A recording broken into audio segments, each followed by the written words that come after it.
Selamat datang di JM2 Nusantara. Semoga saudaraku sebangsa setanah air diberikan kesehatan bersama keluarga tercinta, dan semoga yang subscribe, like, comment, and share diberikan kemudahan atas segala urusannya. Amin. Mari kita raih Indonesia Emas 2045.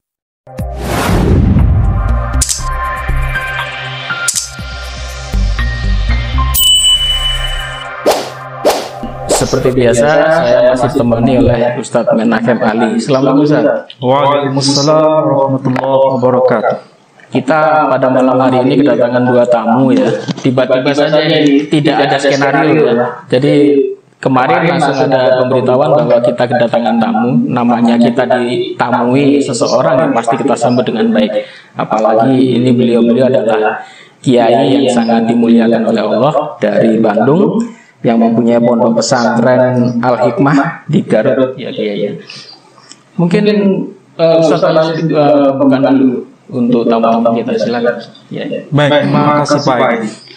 Assalamualaikum warahmatullahi wabarakatuh. Waalaikumsalam warahmatullahi. Alhamdulillahirabbil alamin.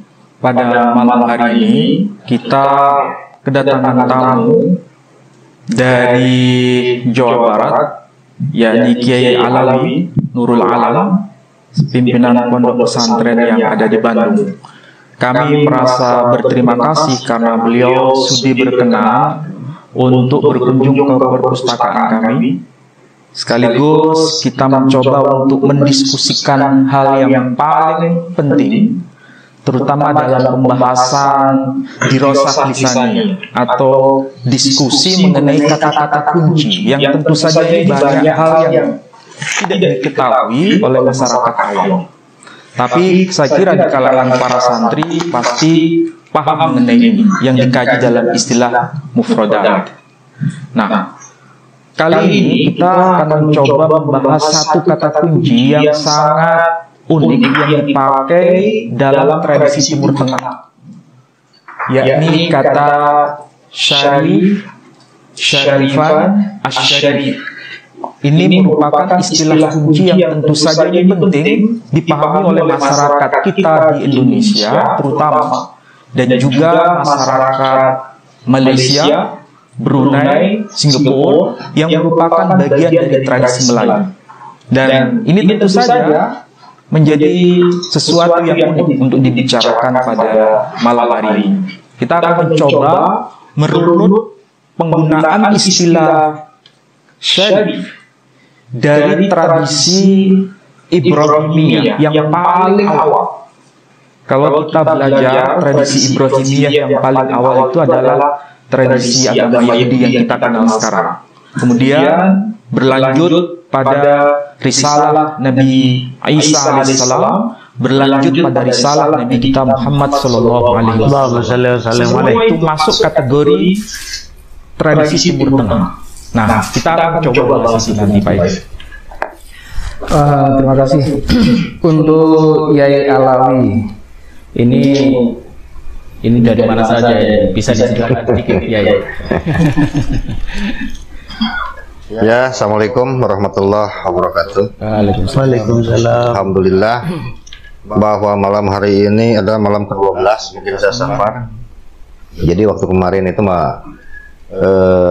kita mengadakan bedah buku di dua tempat, di Banyuwangi dan juga di Bali di Denpasar. Oh iya.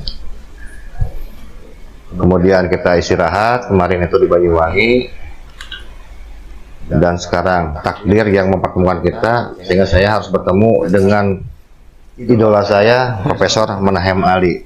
Oh, ini saja iya. Pak Menahem Ali. Pak Menahem Ali. Nggak pakai profesor. Ya, ini sebuah kebanggaan buat saya bisa berbagi kebahagiaan walaupun cukup letih dalam perjuangan ini, tapi ya harus kita terus sampaikan pada masyarakat edukasi yang mendidik dan yang mencerdaskan. Itu ya. Betul. Kemudian ini ada Yai Zabidi. Lama tidak ketemu kita. Kemana saja ini? Katanya habis dari Mekah ini. Silakan ceritakan Yai. Assalamualaikum warahmatullahi wabarakatuh. Waalaikumsalam. Alhamdulillah, waktu musim haji kemarin saya ditakdir oleh Allah bisa melaksanakan ibadah haji dengan istri saya walau hanya dengan pakai visa ziarah.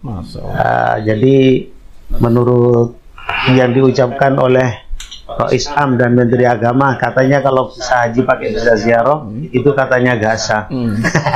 Jadi ya ada apa-apalah. Ternyata setelah saya melihat data statistik dari panitia haji di sana, data haji reguler yang di seluruh dunia, saya tanya waktu itu katanya sekitar 1,5 juta.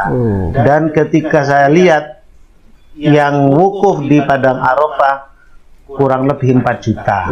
Jadi yang 2,5 juta itu hajinya agak sah kalau kita kalau kita berpatokan kepada jauh dari Rais Am PBNU tersebut. Ya, setelah itu tentunya mulai dari sebelum haji, bahkan sebelum berangkat haji itu saya masih disibukkan dengan urusan PWI, dan sampai sekarang pun sampai berhari-hari sibuk ngurusi PWI. Nah, sekalian juga saya menginformasikan kepada siapa saja para pejuang Wali Songo Indonesia. Nah, ini adalah undangannya. Ini untuk yang memang untuk dikasihkan kepada Profesor Menahem Ali sebagai, karena beliau orang Surabaya tentunya harus mendapat undangan yang khusus. Kan gitu. Undangan yang khusus. Acaranya yaitu memperingati Hari Pahlawan, sholawat Nabi memperingati Hari Pahlawan, dan pelantikan PWI LS Surabaya yang sebelumnya mau dilaksanakan di Gelora 10 November, tapi ternyata ada perda yang melarang, akhirnya dialihkan ke Gelanggang Remaja, utaranya pas Gelora 10 November Tambak Sari. Nah, maka dari itu sekarang ini saya bertemu dengan beliau, jadi plus gitu ya. Plus ngantarkan undangan, plus podcast, promosi undangan acara, juga plus apa lagi? Ya alhamdulillah semuanya diberikan dalam keadaan kondisi sehat-sehat walafiat, dan semoga kita sebagai para pejuang ini diberikan kesehatan selalu oleh Allah Subhanahu wa taala dan mendapatkan ridho dari Allah Subhanahu wa taala.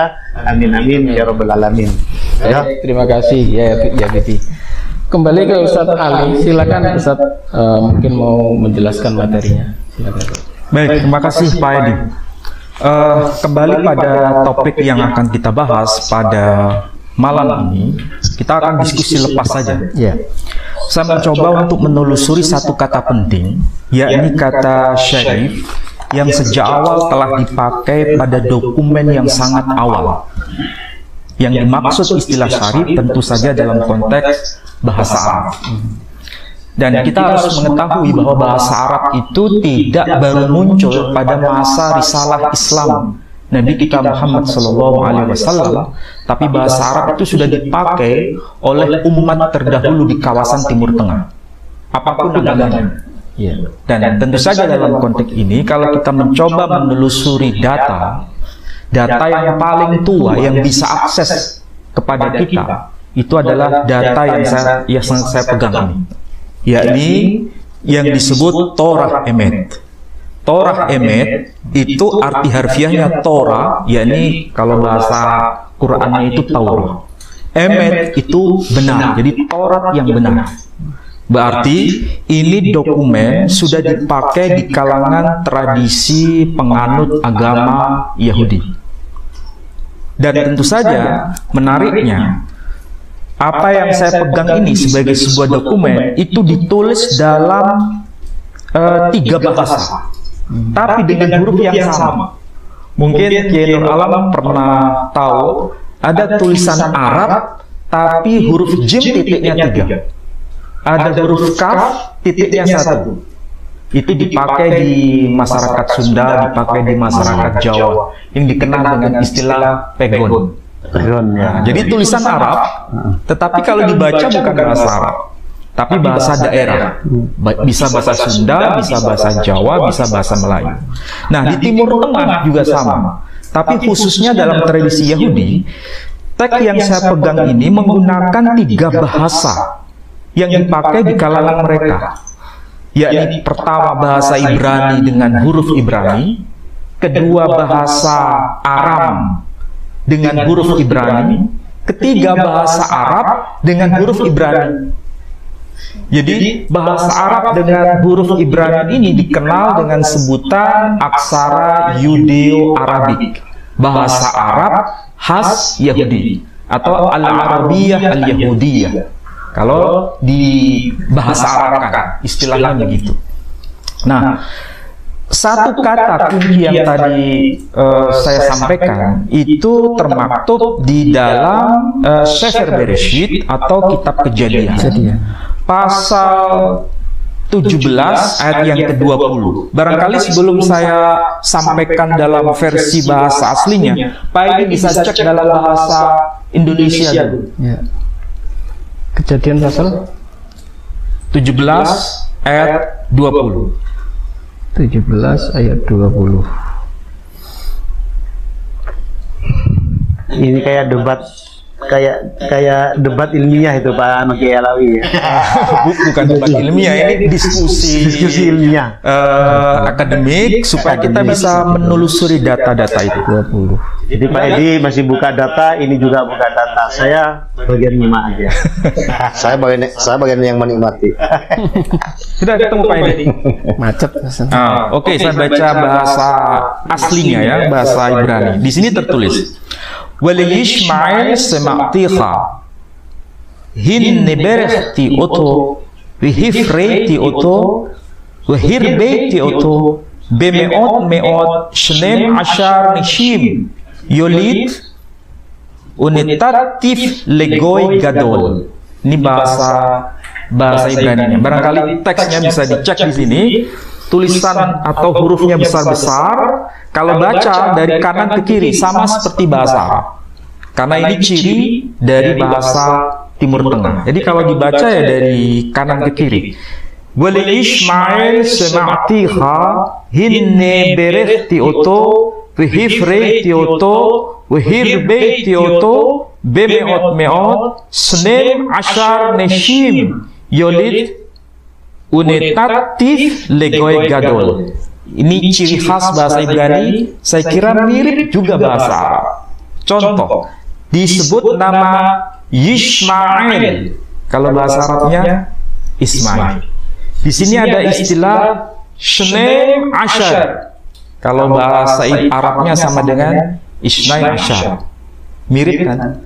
Jadi itulah pentingnya kalau kita menelusuri data, kemudian ada kemiripan. Dan kalau diterjemahkan secara harfiah, Wali Ismail dan tentang Ismail, Shema'tiha, aku telah mendengar permintaan.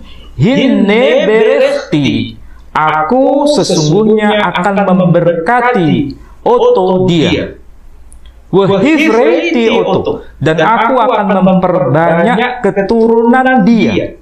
Wahirbeiti oto, dan akan melipat gandakan keturunannya. Bemeot meot, sangat begitu banyaknya. Shnem ashar, 12. Neshim, kalau bahasa Ibraninya disebut Neshim. Apa itu Neshim? Saya nggak terjemahkan dulu. Yang penting ada 12 bla bla bla. Yolid yang akan lahir, yang akan dilahirkan. Unitatif legoy gadol, dan aku akan menjadikan dia menjadi suatu bangsa yang besar.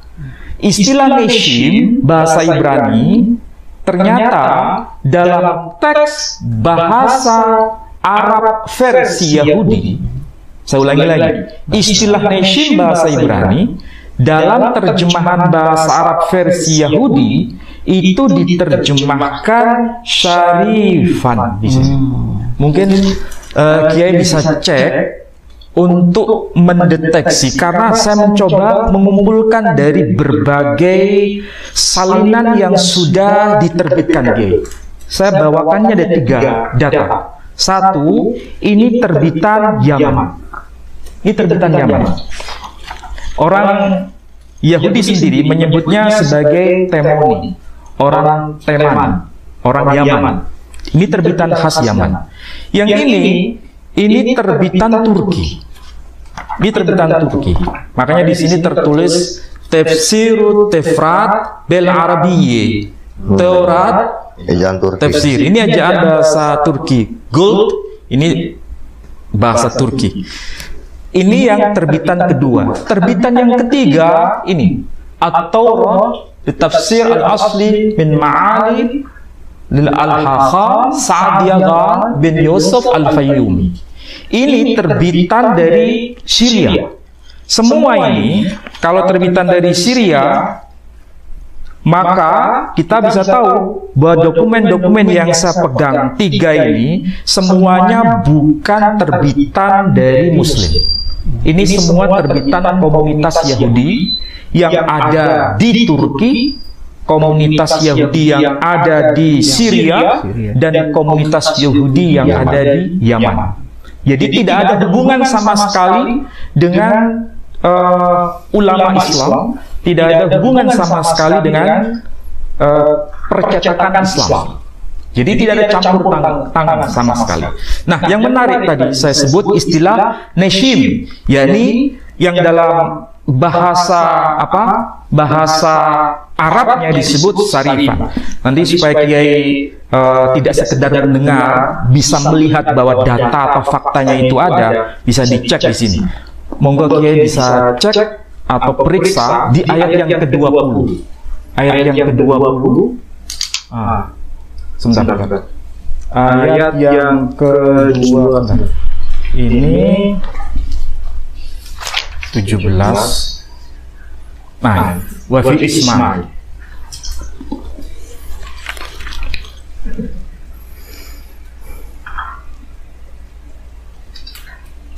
Wa fi Ismail. Wa fi Ismail qad safi'atuka. Ana mubarikun fihi wa anmihu wa uksiruhu jiddan. Banyak sekali tadi keturunannya ya. Jiddan. Isna Asharoh 12 syarifan. Balid. Syarifan. Orang-orang mulia. Jadi kalau begitu, Isna Asharoh syarifan balidan wa ja'alu minhu ummatun kabir. Dan akan jadikan mereka menjadi umat yang sangat besar atau mungkin umat yang terbesar. Ya. Jadi kesimpulan dari ayat itu, dari tradisi Yahudi membuktikan bahwa keturunan Ismail itu sangat besar. Dan ini menjadi sebuah janji di masa depan. Dan yang lebih unik yang sedang kita bicarakan selalu ditandai dengan satu kata kunci, yakni dengan istilah syarifan. Dan ini tidak pernah dipakai untuk komunitas lain. Syarifan. Nah, kalau begitu, apakah ini ada kaitan dengan tradisi Islam? Belum ada ini. Tidak ada kaitan dengan tradisi Islam. Karena ini adalah istilah kunci. Kalau dilihat dari data ini, pengantar yang ada di buku ini, dalam kata pengantar atau introduction, kalau saya terjemahkan demikian. Di dalam buku Sefer Haggalui, ini nama kitabnya, Rabbi Sa'dia Gaon menulis tentang nasab emas beliau. Nasab emas itu, bayangkan, bukan sekedar nasab biasa ya, tapi nasab emas beliau itu merujuk pada seorang tokoh yang bernama Shela putra Yehuda. Siapa itu Yehuda? Salah satu di antara 12 putra anak dari Nabi Yakub. Dan ini bisa dibaca dalam Sefer Haggalui berkaitan dengan kitab Bereshit pasal yang ke-46 ayat yang ke-12. Dan ini ada kaitan juga bahwa Rabbi Sa'dia Gaon ini adalah keturunan dari tokoh besar, yakni Nabi Daud. Dan beliau hidup atau dilahirkan, kalau di teks ini disebutkan lahir tahun 882 Masehi, meninggal tahun 942 Masehi. Ini saya konversi. Kalau saya konversi itu berarti saya ubah dalam tahun Hijriah. Ternyata beliau itu kalau dihijriahkan lahir tahun 269 Hijri, meninggal tahun 331 Hijri. Kira-kira ini semasa tidak hidupnya dengan tokoh-tokoh besar, misalnya Syekh Abdul Qadir Ar-Jailani? Apakah semasa dengan itu? Jawabannya ini tidak. semasa dengan Imam Ahmad bin Isa. Nah, ternyata di sini ada sesuatu. Kalau kita dengar satu tokoh yang sekarang diperdebatkan, yakni namanya Ubaidillah bin Ahmad al-Muhajir. Beliau lahir tahun 295 Hijri, meninggal tahun 383 Hijri. Berarti antara Ubaidillah bin Ahmad al-Muhajir dengan Rubai' Sa'adiyah Gawam itu hidup satu zaman atau beda zaman? Satu zaman. Satu zaman. Satu zaman. Tapi anehnya di sini, beliau memberikan penegasan bahwa siapapun yang ada keterkaitan dengan Ismail ditandai dengan gelar yang sangat unik, yakni Syarifan. Oke? Nah, ini adalah satu informasi yang penting. Kemudian kalau kita sudah telusuri ini, bahwa ini adalah kata kunci yang mengunci bukan kita, tapi tradisi Yahudi sendiri. Artinya sudah menjadi semacam rekaman kolektif, menjadi sebuah petunjuk, menjadi bayangan bahwa ini bukan kata main-main, bukan gelar main-main, tapi merupakan gelar yang unik yang hanya dialamatkan pada satu tokoh dan keturunannya di masa depan. Saya terlalu cepat, Pak Edi? Iya. Enggak ya? Mudah-mudahan terlalu cepat. Kemudian kita coba bandingkan dengan tradisi Islam. Tradisi Islam barangkali ini yang penting untuk dibaca ya. Nah, ini saya kira sedang hangat-hangatnya dibicarakan. Ini Tabaqat Sulaha Yaman. Jadi ini adalah tingkatan-tingkatan dari generasi ke generasi orang-orang saleh yang ada di Yaman. Tulisan dari Abdul Wahab bin Abdurrahman Al-Barihi Al-Yamani. Dan di sini juga merekam data istilah yang sama, tetapi jaraknya jauh sekali dengan data yang saya kutip dari Rubai' Sa'adiyah Gawam. Kalau dengan itu, Kiai, kitab Isadur Rafiq itu kan memang menyebutkan untuk Habib itu memang keturunan Imam Ubaidillah. Tapi untuk keturunan Rasulullah di situ tidak dijelaskan panggilannya adalah Sayyid atau Syarif. Maka dari itu banyak di grup-grup WA yang mengatakan itu kalau keturunan Rasulullah dipanggil Habib itu adalah bid'ah gitu loh. Ya mungkin karena ini. Jadi ya penulis dari kitab Isadur Rafiq insyaallah berpatokan kepada data-data ini. Oh ya. Insyaallah begitu. Jadi nyambung gitu loh. Ya barangkali nanti kita bisa diskusikan lebih detail lagi. Nah, ini kitab beliau itu menulis karya ini tahun 867 Hijri. 867 Hijri.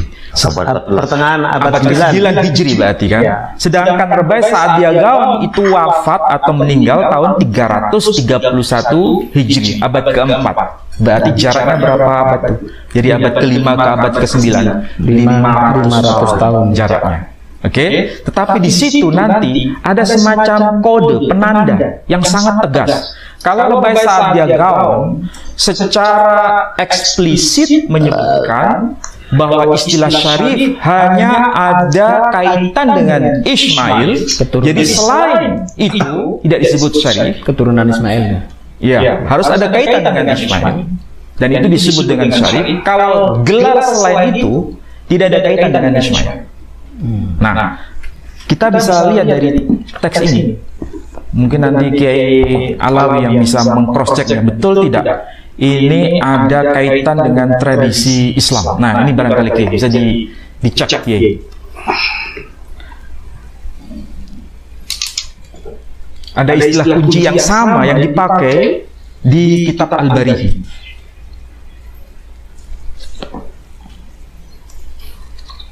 Fama al-Sana'a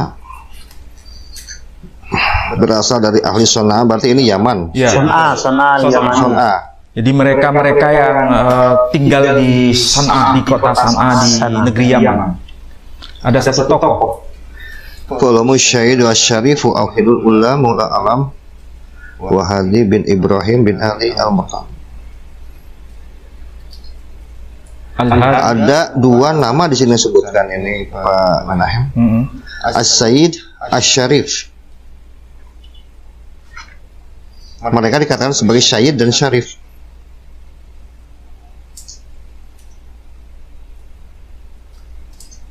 Nama tokohnya Al-Hadi. Al-Hadi bin Ibrahim bin Ali Al-Murtada. Al-Hadi Al-Hasani. Al-Hadawi Al-Hasani, betul. Nah, di situ ada semacam tanda.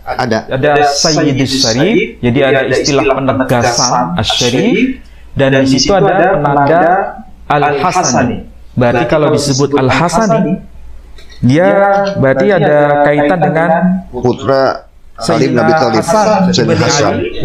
Dan itu adalah cucunya Rasulullah Shallallahu Alaihi Wasallam. Nah, berarti jelas di situ ungkapan Sayyidus Syarif itu memang tidak bisa dialamatkan selain kepada keturunan Ismail di situ.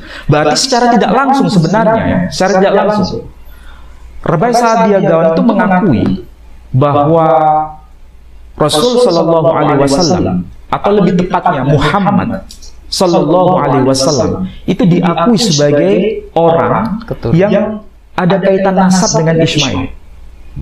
Meskipun dalam tradisi Yahudi termasuk Rabai Sa'adiyah Gawan tidak mengakui beliau sebagai nabi, tidak mengakui, dan itu saya kira wajar. Karena apa? Kalau dia mengakui sebagai nabi, ya otomatis bukan sebagai penganut agama Yahudi lagi, menjadi seorang Muslim.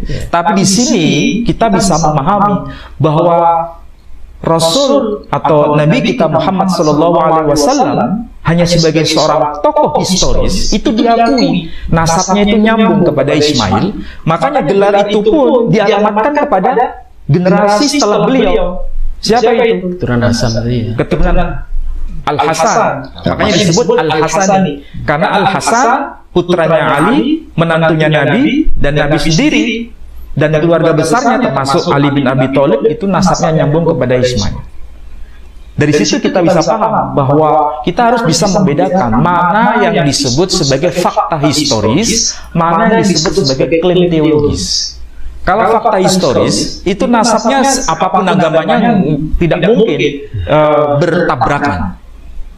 Dalam Islam diakui Nabi kita itu keturunan Ismail. Orang Yahudi pun mengakui bahwa Nabi kita ini juga keturunan Ismail.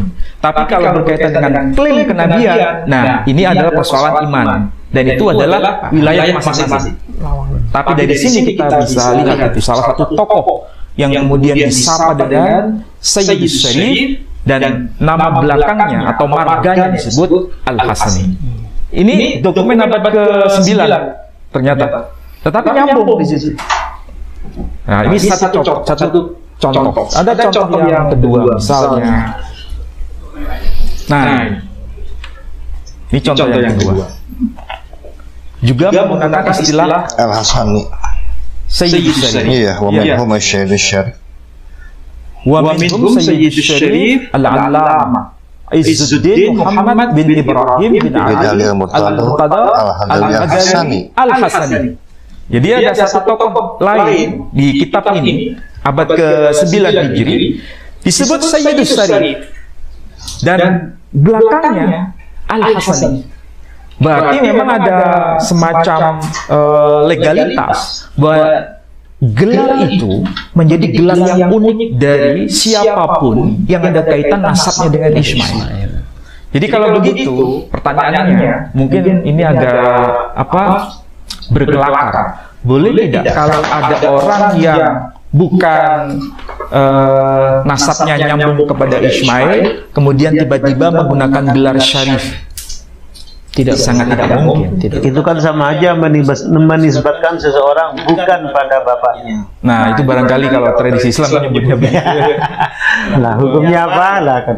Tapi yang menarik, semua udah tahu. Ya, yang menarik, istilah syarif ini dokumen yang awal sudah menegaskan secara qat'i itu hanya rujukannya kepada Ismail, lebih khusus siapapun yang berkaitan dengan Al-Hasani selalu kaitannya ke Sayyid Syarif.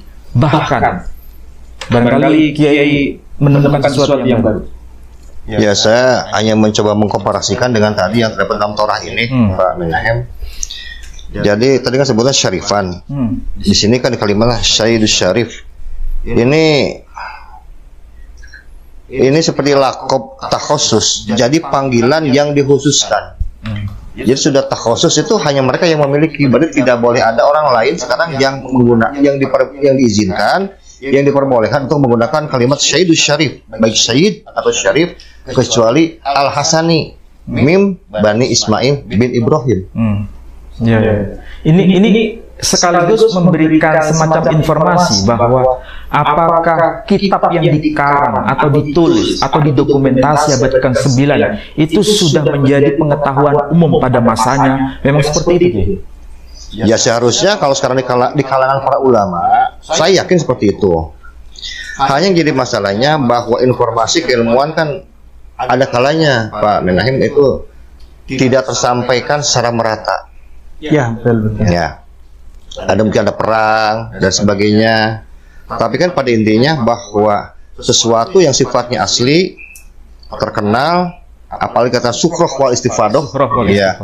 Karena kalimat sukroh wal istifadoh itu harus mengacu kepada kaidah wa kullu syai'in yahtaju ila ilmin laisu ilman yahtaju ila syai'in. Pertama, segala sesuatu membutuhkan ilmu, bukan ilmu yang butuh sesuatu. Wa kullu ilmin yahtaju ila rawi laisa rawiyu yahtaju ila ilmin. Semua ilmu membutuhkan perawi, bukan perawi yang membutuhkan ilmu, karena tidak mungkin sekarang ilmu bisa disampaikan melainkan dengan jalan periwayatan. Sedangkan dalam kasus periwayatan itu seharusnya, dan memang keutamaan dalam sebuah ilmu agar tidak terputus itu harus dengan syarat bitatabu dengan estafet keilmuan. Nah, kalimat sebenarnya ini berarti ada estafet keilmuan tidak tradisi Yahudi dengan Islam ini nyambung banget. Betul, itu yang saya katakan. Estafet ini kan bisa sekarang seperti gini. Estafet itu kan ditatabui antara zaman sekarang, zaman Yahudi, kemudian di zaman penulisan Nasrani, Islam, kemudian abad 3-4 yang kalau kita yakini sebagai sebuah zaman keemasan dinasti Abbasiyah yang begitu gencar ya, mamanya. Sehingga dalam 100 tahun orang meriwayatkan satu riwayat bisa melalui 3-4 orang. Ini tergantung dengan jumlahnya teknologi dan orang-orang yang ada di waktu itu. Nah, bitatabui kan zaman ila zaman, ini dari Yahudi, kemudian pindah lagi kepada zaman Nasrani, kemudian pindah lagi zaman Islam. Dan ini harus ada jalur periwayatan bitatabui yang estafet. Kalau tidak estafet itu palsu sebetulnya. Berarti tidak boleh terputus. Tidak boleh, harus. Penggunaan istilah syarif tidak terputus di sini. Ya terbukti tadi kan dari zaman Taurat sudah ada. Iya, betul. Sekarang dibahas dalam zaman 9. Walaupun ini melintas agama ya. Ini kan betul. Melintas agama. Iya. Bahkan kalau sekarang kan abad 9. Sekarang mohon maaf Pak Menhan. Ini juga saya bacakan sedikit ini dalam kitab abad ke-5. Ini saya kutipkan dari perkataan Imam Abu Zaid Al-Qairuni mengatakan, wa yadun lima yalzamu ala rami bin nasabi minan nafahiru wa huwa muharramun bil aba'i wal muslimin wa kaifa bil kufri. Ada kalimat yang menarik, wa anna syarifal ilmi muqaddamun ala syarifin nasabi wal alimu afdal min syarifil jahil kama dzakarahu hafidhu Abu Nuaim. Jadi sebelum kepada kitab ini abad 9, di abad ke-4 sudah ditulis kalimat asyarif.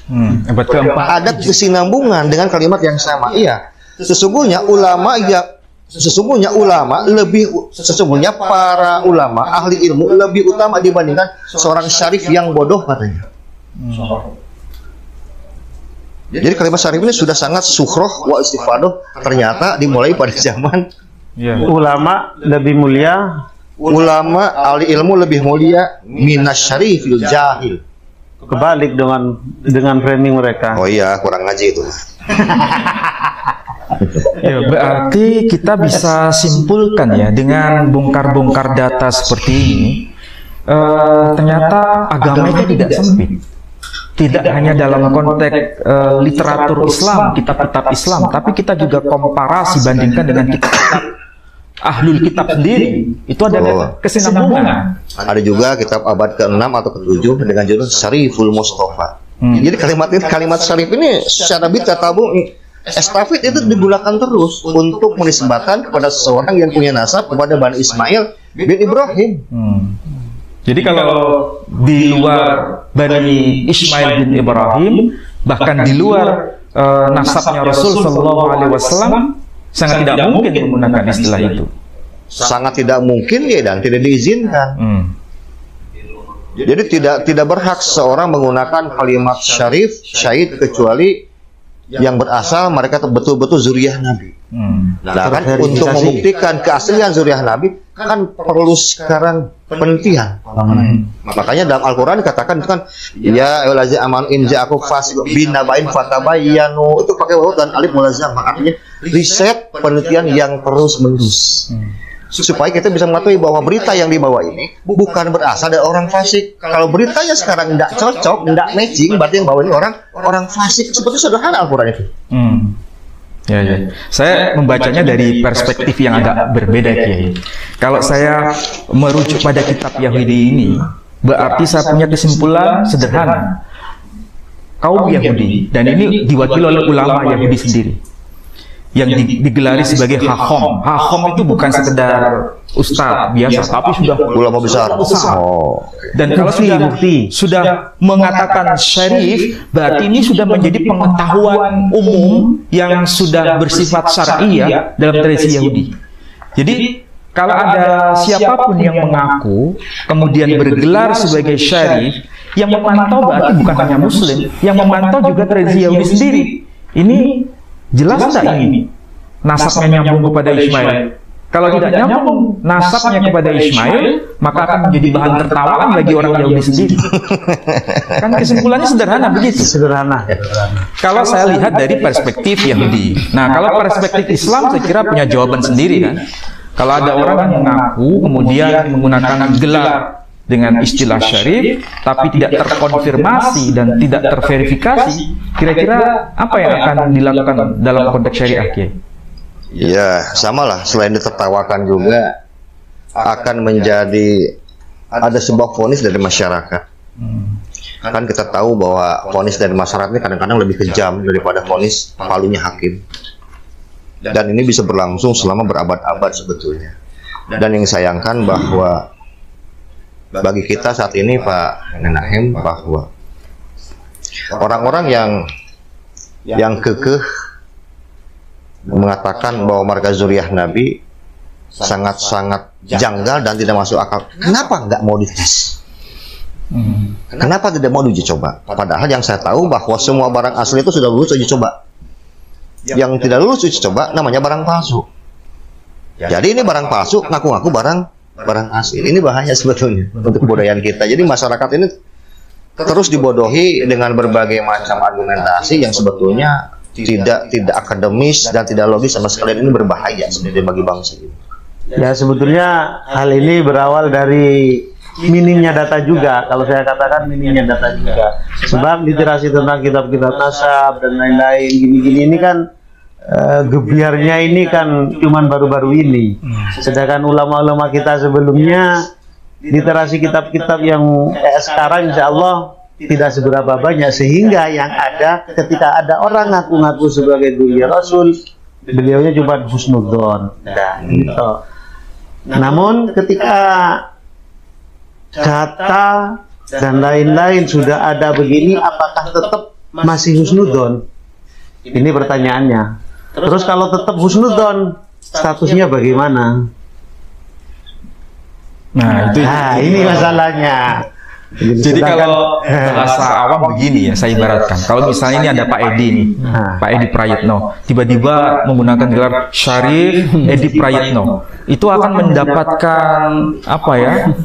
Pertanyaan besar lah. Dan dia pertanyaan besar bagi masyarakat. Ini bagaimana mungkin bisa tiba-tiba gelarnya itu Syarif Edi Prayitno? Iya. Dan itu problem. Atau mungkin orang tua saya ngasih nama di depannya ada Syarif gitu, kan nggak masalah gitu. Oh gitu. Masalah lain. Ini kalau tiba-tiba nama gelar asli, bukan gelar. gelar. Syarif sebagai gelar. Syarif sebagai gelar. Iya. Berarti yang akan menjadi pengawas itu bukan hanya di antara umat Islam sendiri mengawasi Pak Edi, termasuk orang Yahudi sendiri akan mengawasi Pak Edi. Iya kan? Dan itu berarti ini bukan persoalan eksklusif agama Islam. Ini adalah persoalan kebenaran historis. Dan itu pasti akan dilakukan oleh siapapun, apapun agamanya. Itulah sebabnya tadi sejak awal saya berkata, istilah syarif itu sesuatu yang sudah qat'i, sudah pasti, hanya dialamatkan pada seseorang yang ada kaitan dengan Ismail, dan itu dokumen Yahudi sendiri. Kalau keturunan Ishak malah nggak ada sebut itu. Enggak. Hanya Ismail. Nah, Ismail. Jadi tadi kan kalimatnya Syarif, Syarifan Sayyid. Jadi bukan hanya kan, jadi bukan hanya lakob khususiyah saja, bukan hanya sebuah panggilan gelar yang sifatnya khususiyah, tapi kan diikat dengan kalimat tadi Al-Hasani. Al-Hasani berarti ada pemutlakan, berarti muqayyad artinya.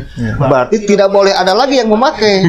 Jadi sudah dia lakob khusus dan terikat dengan Al-Hasani, harus keturunan Al-Hasani. Berarti harus keturunan kanjeng Nabi Muhammad SAW, itu tidak bisa. Kalau putra yang kedua misalnya itu sama atau tidak? Ini ada Syarif, ada Sayyid. Oh, ada Syarif, ada Sayyid. Ya, yang sekarang beredar di masyarakat, kalau sekarang yang dipanggil Syarif itu kan berasal dari Al-Hasani, Syarif. Yang dipanggil Sayyid itu dari Al-Husaini. Artinya beda atau gimana? Enggak, itu hanya untuk menunjukkan saja. Al-Hasani berasal dari Sayyidina Hasan bin Ali. Al-Husaini berarti berasalnya Husain bin Ali, begitu saja. Tapi ternyata kalau kita lihat runtutan panjang, terjadi pencampuran di bawah. Jadi Syarif dan Said ini banyak yang bersatu, seperti yang turun itu ke dalam silsilahnya Kanjeng Sunan Gunung Jati di Cirebon. Beliau itu ya Sayyid ya Syarif. Oh, sekarang ada dua kesinambungan. Di atasnya itu ya Said ya Syarif itu. Kalau tradisi di Timur Tengah itu tidak membeda-bedakan dari jalur perempuan atau laki-laki. Semua memang tetap diakui sebagai Dhurriyyah Rasulullah, walaupun dari jalur perempuan. Toh yang ke Rasulullah sendiri pun dari Sayyidah Fatimah. Maka dari itu yang mengatakan harus garis pancer laki-laki itu adalah jahiliyah yang tertinggal. Iya, kan bisa jadi gitu. Zaman jahiliyah yang tertinggal. Nah, tadi saya menarik dengan yang disampaikan oleh Pak Profesor Menaim Ali tentang masalah Syarif ini tadi, kan itu narasumber dari kitab Yahudi. Nah, saya jadi menarik dengan yang jenengan geluti selama ini dengan Yai Abdul Jember tentang masalah eskatologi itu. Jadi hal ini kayaknya pas gitu loh. Jadi memang antara antara yang Islam juga yang non Islam di dalam meluruskan sejarah, ini memang harus betul-betul ada saling kesinambungan ini. Karena terkonfirmasinya itu loh, jadi datanya itu data eksternal sebagai data penguat, intinya begitu. Iya, betul. Jadi yang kita diskusikan malam ini sekaligus menjadi bukti bahwa tidak cukup sesuatu itu hanya diimani. Jadi kalau cara beragama kita selama ini hanya cukup diimani, ya tidak perlu kita bicarakan ke ruang publik. Cukup lingkungan kita sendiri, mau orang lain percaya atau tidak itu urusan internal. Tapi kalau sudah disuarakan ke ruang publik, itu kan berarti harus ada pertanggungjawaban, dan itu butuh yang namanya dokumen atau data eksternal. Nah, kalau seandainya tokoh-tokoh yang sedang kita bicarakan tadi itu bergelar Sayyidus Syarif, ternyata memang ada kaitan dengan tradisi Yahudi. Ketika menyebut Syarif hanya dialamatkan kepada mereka yang punya hubungan nasab dengan Ismail, nyambung semua. Jadi sangat-sangat valid dan sangat tuntas data ini untuk bicara.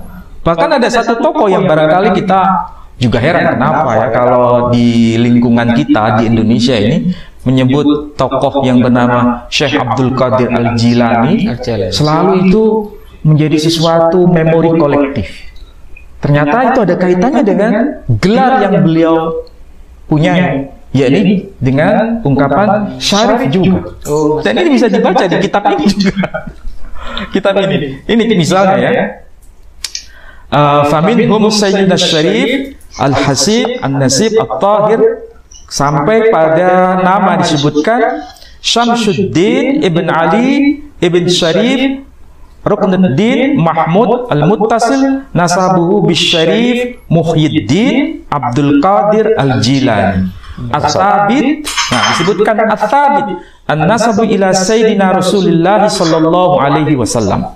Jadi betul-betul nasabnya itu sabit. Sabit itu kalau bahasa Indonesia-nya lebih tepat. Ya, valid, tetap. Valid, kuat, kokoh. Terverifikasi. Subut. Berarti Syekh Abdul Qadir Jilani itu masih keturunan Nabi. Iya. Jadi Syekh Abdul Qadir Al-Jilani rahimahullah, beliau itu bukan tokoh sembarangan.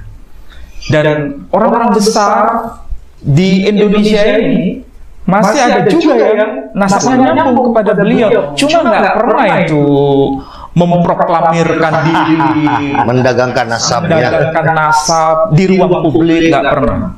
Tetapi ingat, mereka itu sebetulnya berhak menyandang sebutan Sayyidus Syarif, dan nasabnya nyambung kepada Al-Hasan radhiyallahu an, dan nyambung kepada Rasul Muhammad sallallahu alaihi wasallam, dan nyambung kepada Ismail. Dan datanya ya kita bisa lacak mulai dari Rebai Sa'adiyah Gaon sampai pada dokumen abad ke-9. Dan catatan Yaman. Dan ini catatan Yaman. langsung negara mereka Negara berasal. Yaman ya. Tabaqat Sulaha il Yaman. Maksudnya itu orang-orang yang hidup dari zaman ke zaman. Mereka ini dikenal sebagai orang-orang saleh, dan mereka itu tinggal di kawasan Yaman. Dan ini semuanya terkonfirmasi di sini. Dan terbitannya di mana? Son'a. Son'a itu di mana? Al-Yamani. Yaman. Jadi kita membuka data ini bertujuan supaya orang-orang itu, para netizen atau siapapun, belajar itu bukan sekedar mendengar. Mendapatkan informasi itu harus ada verifikasi data.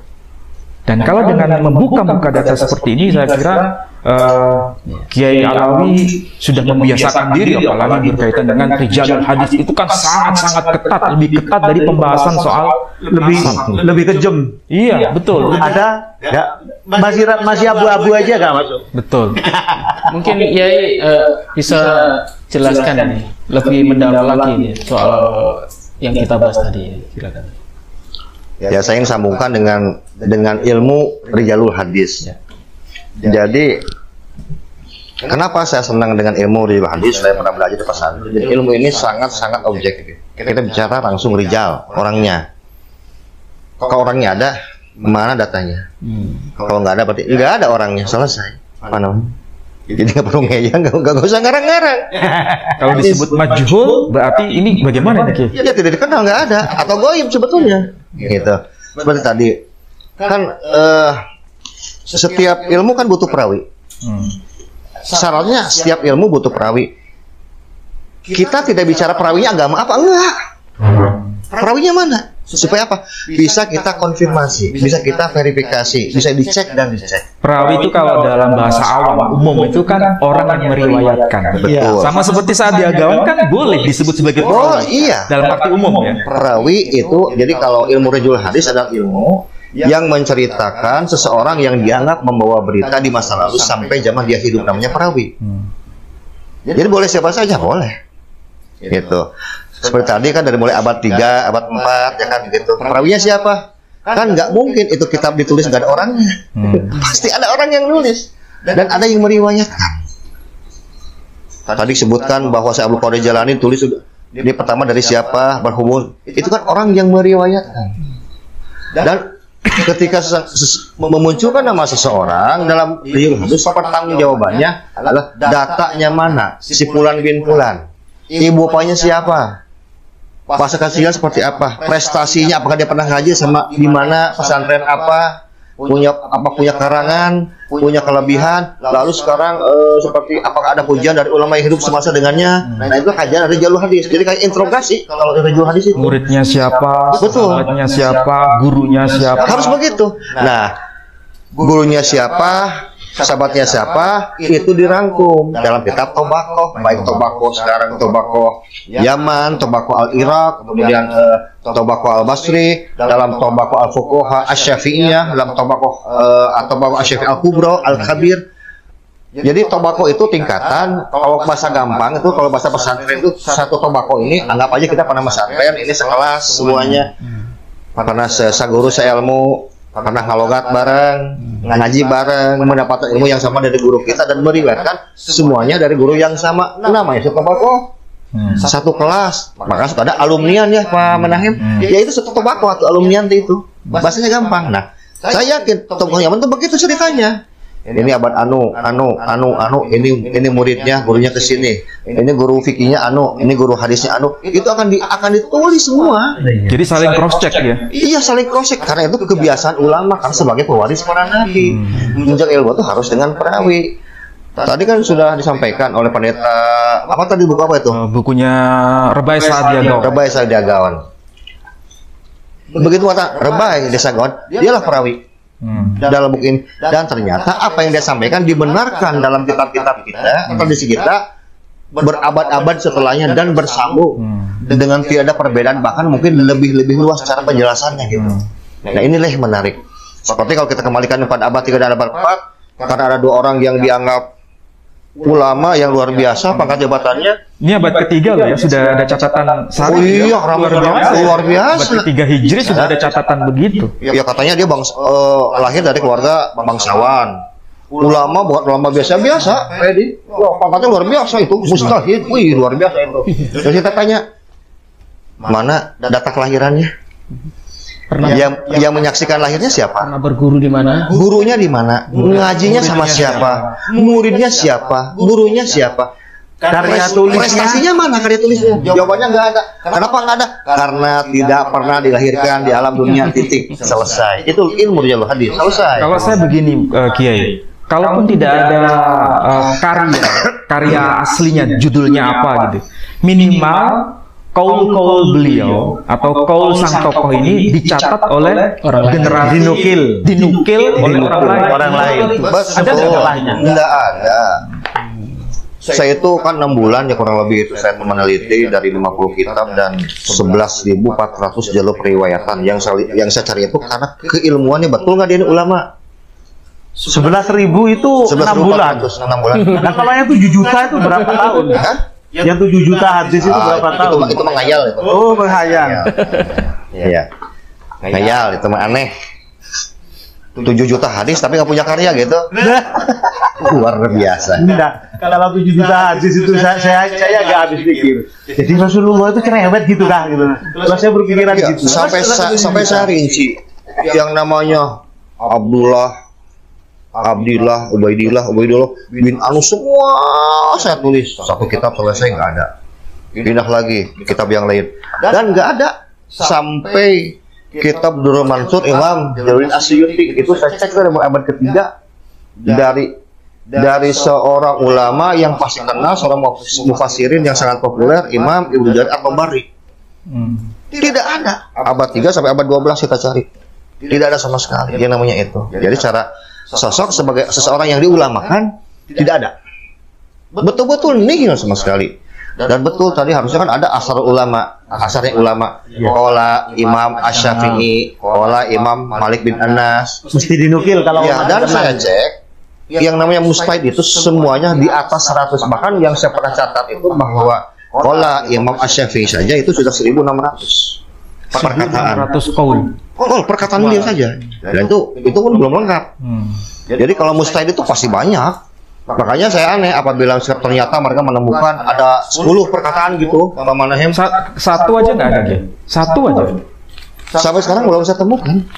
Oh begitu ya. Kalau ada 10 aja, kalau 10 masih bisa kita gugat sebetulnya. Kenapa? Karena Imam Mustahid itu nggak ada yang di bawah 100. Harus di atas 100. Kalau 10 mas santri namanya itu, Imam Mustahid. Iya Pak Edi. Jadi nggak logis secara keilmuan itu dalam keulamaan nggak seperti itu. Jadi di jalur hadis itu kayak ilmu hitam putihnya. Iya. Kalau nggak hitam ya putih gitu aja. Ada, udah selesai. Ya, sering dikatakan oleh Ustadz Ali, ilmu itu tidak bisa bohong. Dan kalau ilmu bohong itu hancur udah keilmuan. Dan ilmu tidak mengenal agama. Tidak beragama ilmu. Karena ilmu itu betul-betul berjalan di Shiratal Mustaqim. Apapun latar belakangnya. Ya, coba bayangkan kalau kita lihat dari Rebai Sa'adiyah Gaon, kita abad 3-4 Hijriah. Kalau kita menyebut nama Rebai Sa'adiyah Gaon, itu kan kafir yang tidak percaya dengan Nabi kita Muhammad Sallallahu Alaihi Wasallam. Orang dengar Yahudi ini alergi, ya kan? Tapi apa yang dikatakan itu tercatat rapi dan tidak ada hubungannya dengan dia beriman kepada risalah Nabi Sallallahu Alaihi Wasallam, tapi dia mengakui dia nasabnya nyambung kepada Ismail. Dan itu pun disebut dengan gelar yang unik tadi. Bahkan sampai istrinya Nabi Ismail pun disebut-sebut juga di kitab-kitab Yahudi ya. Soalnya apa? Soalnya kan antara Yahudi dengan Islam ini seperti saudara tua kan Yahudi itu. Kitab-kitab pertama yang menulis sejarah Nabi-Nabi ya dari Yahudi, kitabnya lengkap sampai sekarang. Tapi perlu digarisbawahi, ini Yahudi yang mana ini? Ini saya bicara Yahudi yang ori. Bukan Yahudi yang suka perang sekarang. Ya, kalau berbicara tentang Yahudi, kita kan diidentikan dengan keturunan Yahuda. Ya. Nah, tentunya jika kita berbicara tentang Apollo Group, Yahuda kan keturunan dari Ibrahim. Itu agak jauh beda lah dengan situ. Ini Rebai Sa'adiyah Gaon keturunan Yehuda. Nabi Daud. Yahudi asli. Tapi Yahudi yang asli. Nah, terus kalau yang melenceng jauh dari kelompok Bani Ibrahim, Yahudi yang apa ini? Banyak soalnya Yahudi sekarang kan banyak pendatang ya Ustaz Ali, itu pernah kita bahas juga itu. Iya. Beberapa negara. Tapi biarinlah. Masih walaupun Yahudi apa kayak Yahudi KW, Yahudi asli kayak Yahudi Islam asli, Islam KTP kayak, yang penting siapapun tetap berhak masuk surga asalkan pantas. Iya. Apa sih perlunya meneliti gelar-gelar semacam ini ya untuk kepentingan umat kita ini? Gelar secara keilmuan diberikan kan sebagai sebuah penghormatan dan penghargaan atas ketinggian keilmuan seseorang yang diberikan. Dalam Islam itu tidak main-main ketika sekarang seorang ulama atau masyarakat secara umum memberikan sebuah gelar. Contoh, misalnya kita kalau pesantren kita mengenal yang namanya Al-Faqih Al-Laid Asy'ad atau Al-Faqih Al-Laid Asy-Syamar. Beliau itu adalah seorang faqih. Dalam sebuah riwayatnya itu kan di zaman Malik bin Anas dalam Tarikhul Madinah itu dikatakan bahwa Imam Malik bin Anas sekali waktu mendapatkan sebuah pertanyaan dan tidak bisa dijawab. Kemudian Imam Malik bin Anas berkata, apakah di majelis ini ada yang mampu menjawab? Orang yang di bawah ribut. Ya Imam, ini katanya nih yang bisa menjawab, katanya ada salah satu orang ulama nih, cuma dia diam aja lah, mungkin bahasa sederhananya begitu. Kemudian dipersilakan dengan menggeser tempat duduknya Imam Malik itu, dan tempat duduk diberikan untuk orang ini. Ternyata beliau adalah Al-Faqih Al-Laid Asy'ad, dan beliau lah yang bisa menyampaikan dengan baik, menjawab beberapa pertanyaan yang tidak mampu dijawab oleh Imam Malik. Dan kita kecilnya kita tahu namanya Tanbihul Muqtadid. Ketika itu Imam Asy-Syafi'i itu pernah berziarah ke sana dengan mengatakan dalam beberapa riwayatnya, beliau adalah seorang mustahid, seorang ulama, ahli hadis, ahli tafsir Quran, yang ingin sekali aku belajar kepadanya, hanya dia meninggal duluan. Jadi ini adalah ucapan-ucapan yang jujur dari ulama. Ketika sebutkan faqih, berarti itu dia pasti ahli fikih dan pasti punya karya. Al-Hafidh berarti ahli hadis. Ahli hadis. Ada perbedaan sedikit. Kalau Al-Hafidh itu bisa ahli hadis atau dia merujuk kepada Al-Qur'an. Tapi dalam literatur yang lain dikatakan ada Al-Hufad. Hufadul hadis. Kalau Al-Hafidh kepada Al-Qur'an, ini hanya beda pemahaman saja sebetulnya. Tapi nggak ada satupun sekarang ketika penyematan gelar ini itu betul-betul merupakan gelar kehormatan yang mana diberikan sebagai bentuk pertanggungjawaban ilmiah. Sekarang kita mengenal sebut al-faqih, faqih muqaddam. Udah faqih muqaddam. Ini dahsyat. Tapi nggak punya karya Pak Edi. Iya. Jadi semua faqih pasti punya jejak pendidikan. Jadi antara gelar faqih muqaddam dengan karya itu nggak nyambung. Ya nggak nyambung, orangnya aja nggak ada. Bagaimana mungkin orang yang nggak ada punya karya kan begitu? Iya, sekarang aja kalau kita ke dunia pendidikan sekarang untuk meraih gelar doktor itu pun dia harus mempunyai karya, bahkan harus diakui di luar negeri ya Ustaz Ali ya. Apa namanya itu? Karya Jurnal internasional. Jurnal ya, baik itu di dalam negeri atau di internasional itu baru dia mendapatkan gelar doktor itu ya. Nah ini apalagi gelar-gelar semacam ini kan perlu pembuktian. Iya, itu berat dan tidak gampang. Contoh dalam riwayat bahwa kita mengenal dalam dunia Islam itu hanya ada 2 orang yang Allah berikan karomah mampu menghafal 1 juta hadis. Satu Imam Ahmad bin Hanbal, yang satu lagi muridnya yaitu Imam Al-Bukhari, sama-sama 1 juta. Ada karyanya? Ada. Riwayatnya ada banyak. Yang meriwayatkan banyak. Masa kecil seperti apa, pendidikan seperti apa. Bahkan juga ketika sekarang Imam Ahmad bin Hanbal dalam usia 25 tahun itu sudah mampu menghafal sekarang 1 juta hadis. Ada orang yang tanya, ya Imam katanya, aku pengen belajar ilmu fikih. Kalau fikih itu bukan sama aku katanya, sama Syafi'i, Imam Syafi'i. Ternyata Imam Ahmad bin Hanbal berguru fikih kepada Imam Syafi'i selama 20 tahun, dan yang memberikan gelar mustahid kepada Imam Ahmad itu Imam Syafi'i. Ada pendidikan, ada orientasinya dulu, ada kesinambungan, ada spesialisasi masing-masing ya. Ya karena nggak mungkin lah orang diberikan sekarang gelar nggak punya prestasi, nggak punya karya tulis. Ya kayak tadi Pak Edi tiba-tiba langsung digelari doktor, bukan doktor, Syarif itu tadi. Syarif Edi Prayitno. Syarif Edi Prayitno. Apalagi tadi apa? Nasab emas ya. Nasab emas ya. Nasab emas. Saking mulia mungkin saya menyimpulkan itu kalimat syarifan itu mungkin artinya tuh nasab emas. Mungkin ada arah ke sana. Jadi sangat mulia, sangat berharga ya, sangat mahal gitu. Gimana nasab emas, kalimat syarifan. Ya kalau berbicara tentang emas, berarti memang harus diuji, dijaga dan dilestarikan. Iya, ini Kuningan ngakunya emas gitu ya. Nah, itu masalahnya. Baik, mungkin Ustadz Ali ada penutup, silakan. Ya, saya kira diskusi kita malam ini sudah memberikan titik terang bahwa kebenaran itu tidak merujuk pada agama tertentu. Dalam arti begini, kebenaran tetap kebenaran, tidak dilabeli dengan satu agama. Tetapi ketika kita bicara mengenai fakta historis itu melintas batas, agamanya apapun bisa kita akses. Ini beda kalau kita bicara teologis ya. Kalau teologis Islam, agama yang dibawa oleh Rasul Muhammad SAW sudah final, sudah oke. Cuma dalam meneliti fakta-fakta historis itu perlu kesinambungan data atau sejarah data. Karena Islam datang itu tidak muncul tiba-tiba, tidak turun tiba-tiba, tetapi ada hubungan mata rantai dengan risalah-risalah sebelumnya, catatan-catatan dokumen sebelumnya, dan itu Islam datang menverifikasi. Dan ternyata betul, istilah syarif itu ternyata sejak awal sudah dipakai di kalangan tradisi Yahudi ketika menyebut khusus mereka yang punya nasab hubungan dengan Ismail. Ya, terima kasih. Mungkin Yai Yadid, silakan. Ada penutup?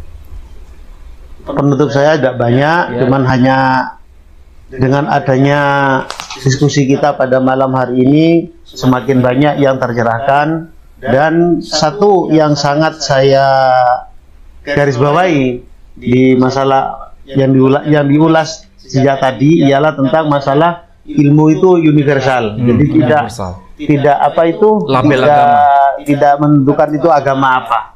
Jadi ilmu itu memang universal. Jadi dalam hal ini mudah-mudahan semakin banyak dari kaula muda kita untuk semakin banyak menggali ilmu yang tidak hanya berpatokan kepada ilmu-ilmu kitab agama masing-masing. khususnya di Indonesia, karena kita tahu di Indonesia itu sendiri berbineka tunggal ika, banyak agama yang tentunya untuk menjaga kesatuan NKRI itu bukan hanya orang Islam saja, tentunya semua elemen masyarakat yang beragama yang telah diakui oleh pemerintah tentunya harus turut serta menjaga keutuhan NKRI, Negara Kesatuan Republik Indonesia yang kita banggakan ini. Baik, terima kasih. Baiklah saudara-saudara sekalian, semoga dari perbincangan pada malam hari ini, kebetulan ya, ini memang qadarullah kita kedatangan tamu-tamu orang yang berilmu ini, kita bisa belajar bersama-sama dan kita bisa ambil hikmah apa yang sudah kita sampaikan tadi.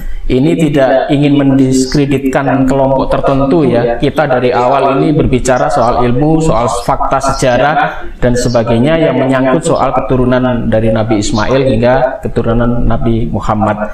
Siapapun di sana, apapun keadaannya, apapun agama Anda, kita tetap hormati ya. Tadi sudah disebutkan NKRI, harga mati, dan harga persatuan, jangan ada perpecahan di antara kita. Iya, betul. Baiklah, terima kasih ya atas kehadiran ini. Semoga kita semua diberi kesehatan ya. Amin.